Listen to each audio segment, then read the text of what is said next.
Pessoal, beleza? Eu tô aqui com esse PS3 Slim. Eu tô com esse problema aqui, ó, de liga e desliga, ó.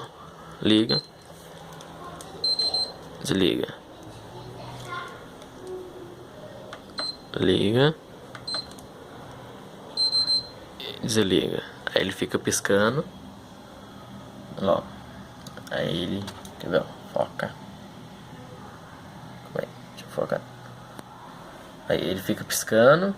Aí eu vou lá, clico mais uma vez, aí clico de novo, ele liga. Mesma coisa.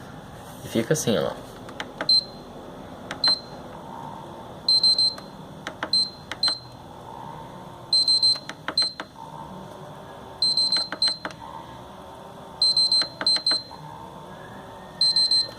Então, é isso aí.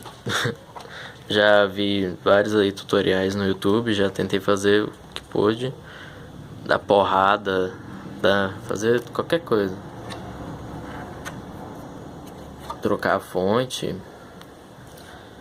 Já fiz um tanto de coisa já. E nada.